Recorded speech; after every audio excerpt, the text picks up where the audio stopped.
ನಮಸ್ಕಾರ, ನಾನು ಬಸವರಾಜು. ಸಿದ್ದರಾಮಯ್ಯನವರಿದ್ದಾಗ ಬಿಡದಿ ಹತ್ರ ಜನ ಕಳಿಸ್ಲಿಲ್ಲ. ನೀವು ಸಿದ್ದರಾಮಯ್ಯನವ್ರನ್ನ ತೆಗೆದು ಹೈಕಮಾಂಡನ್ನು ಒಲಿಸ್ಕೊಡ್ಲಿಕ್ಕೆ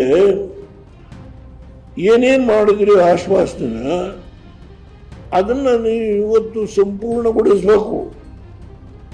ಆ ಸಂಪೂರ್ಣಗೊಳಿಸಲಿಕ್ಕೆ ವ್ಯವಸ್ಥೆ ಮಾಡತಕ್ಕಂಥ ಮಾರ್ಗ ಈ ಬಿಡದಿಯ 7,000 ಎಕರೆ ಭೂಮಿನ ನಿವೇಶನ ಮಾಡಬೇಕು. ಮಾಜಿ ಪ್ರಧಾನಿ ಎಚ್ ಡಿ ದೇವೇಗೌಡರು ಸ್ಫೋಟಕ ಹೇಳಿಕೆಯನ್ನು ಕೊಟ್ಟಿದ್ದಾರೆ.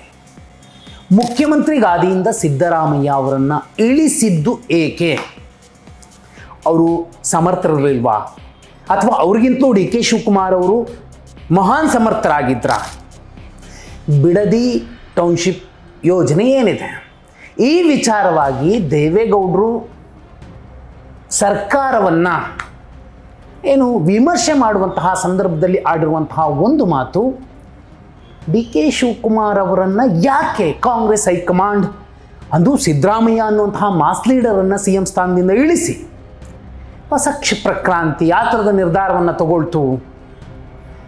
ಮಾಜಿ ಪ್ರಧಾನಿ ಮತ್ತು ಪ್ರಾದೇಶಿಕ ಪಕ್ಷವೊಂದರ ವರಿಷ್ಠರು ಕೊಟ್ಟಿರುವಂತಹ ಹೇಳಿಕೆ ಬಹುದೊಡ್ಡ ಚರ್ಚೆಯನ್ನು ಹುಟ್ಟು ಹಾಕಿರುವಂಥದ್ದು. ನೋಡಿ, ಇತ್ತೀಚೆಗೆ ಸಚಿವ ಸಂಪುಟ ಪುನರ್ರಚನೆಯ ಚರ್ಚೆಗಳಾದಾಗ ಕುಮಾರಸ್ವಾಮಿ ಅವರು ಕೇಂದ್ರ ಸಚಿವರು ಒಂದು ಮಾತನ್ನು ಹೇಳಿದರು. ಇದುವರೆಗೂ ಆಗಿದ್ದು ಗೌರ್ಮೆಂಟ್ ಕೋಟಾ, ಇನ್ನೇನಿದ್ರು ಪೇಮೆಂಟ್ ಕೋಟಾ ಇರುತ್ತೆ ಅಂತ. ಇವತ್ತು ದೇವೇಗೌಡರು ಆಡಿರುವಂತಹ ಮಾತುಗಳನ್ನು ನೋಡಿದ್ರೆ ತೀರಾ ಕೆಲ ವಾರಗಳ ಹಿಂದೆ ಅಷ್ಟೇ ಕುಮಾರಸ್ವಾಮಿ ಅವರು ಆಡಿದ್ದಂತಹ ಪೇಮೆಂಟ್ ಕೋಟದ ಒಂದು ಗೂಢಾರ್ಥವನ್ನೇ ಕೊಡ್ತಿದೆ.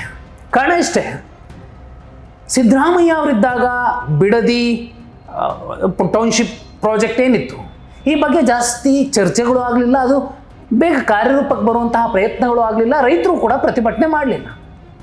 ಆದರೆ ಡಿ ಕೆ ಶಿವಕುಮಾರ್ ಅವರು ಮುಖ್ಯಮಂತ್ರಿಯಾಗಿ ಇನ್ನೂ 1 ತಿಂಗಳು ಕೂಡ ಆಗಿಲ್ಲ, ಅಷ್ಟು ಒಳಗಡೆನೆ ಈ ಬಿಡದಿಯ ಟೌನ್ಶಿಪ್ ಪ್ರಾಜೆಕ್ಟ್ ಬಗ್ಗೆ ಬಹುದೊಡ್ಡ ವಿರೋಧ ಆ ಭಾಗದಲ್ಲಿ ಎಷ್ಟು ಮಟ್ಟಿಗೆ ಆಗ್ತಿದೆ ಅಂದರೆ, ರೈತರು ಸರ್ಕಾರಿ ಅಧಿಕಾರಿಗಳಿರಬಹುದು ಅಥವಾ ಜನಪ್ರತಿನಿಧಿಗಳಿರಬಹುದು, ಕಾರಲ್ಲಿ ಆ ಕಡೆ ಹೋಗ್ಬಿಟ್ರೆ ಕಾರಿಗೆ ಕಲ್ಲು ತಗೊಂಡು ಹೊಡೆಯುವಷ್ಟರ ಮಟ್ಟಿಗೆ ಅಲ್ಲಿ ವಿರೋಧ ವ್ಯಕ್ತವಾಗ್ತಿದೆ. ಡಿ ಕೆ ಶಿವಕುಮಾರ್ ಅವರ ಕನಸಿನ ಯೋಜನೆಗೆ ಯಾಕೆ ಇಷ್ಟೊಂದು ವಿರೋಧ? ದೇವೇಗೌಡರು ಕೂಡ ಅದೇ ಹೇಳ್ತಿರುವಂಥದ್ದು.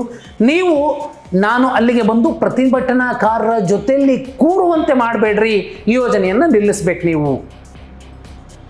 ಈ ಮಾತುಗಳನ್ನು ಹೇಳುವಂತಹ ಸಂದರ್ಭದಲ್ಲಿ, ಯಾಕಂದರೆ ರೈತರ ಪರವಾಗಿ ಧ್ವನಿ ಎತ್ತುವಂತಹ ಮತ್ತು ರೈತರ ಬಗ್ಗೆ ಕಾಳಜಿ ಹೊಂದಿರುವಂತಹ ಮತ್ತು ಬಹುಪಾಲು ರೈತರು, ಅದರಲ್ಲಿ ಉತ್ತರ ಕರ್ನಾಟಕದ ರೈತರು ದೇವೇಗೌಡರ ಸ್ಟ್ಯಾಚ್ಯುಗಳನ್ನು ಇಟ್ಟಿದ್ದಾರೆ ಅಂದರೆ ಅವರು ಆ ಬದ್ಧತೆಯನ್ನು ಅವರು ಪ್ರದರ್ಶಿಸ್ತಾರೆ. ಆದರೆ ನೋಡಿ, ರಾಜಕೀಯವಾಗಿ ಸಿದ್ದರಾಮಯ್ಯ ಅವರನ್ನು ಕೆಲ ಸಂದರ್ಭಗಳಲ್ಲಿ ಕಟುವಾಗಿ ಟೀಕಿಸುವ, ಬಹುಪಾಲು ಸಂದರ್ಭಗಳಲ್ಲಿ ಒಂದು ಸಂದಿಗ್ಧ ಸ್ಥಿತಿಯಲ್ಲಿ ಸಿದ್ದರಾಮಯ್ಯ ಅವರಿದ್ದಾಗ, ಅವರು ಕಾಂಗ್ರೆಸ್ಸಿಗೆ ಬಂದು ಸೇರಿದ ಮೇಲೆ ಸಿದ್ದರಾಮಯ್ಯ ಅವರ ಪರವಾಗಿಯೇ ದೇವೇಗೌಡರು ಬ್ಯಾಟ್ ಬೀಸಿದ್ದಾರೆ.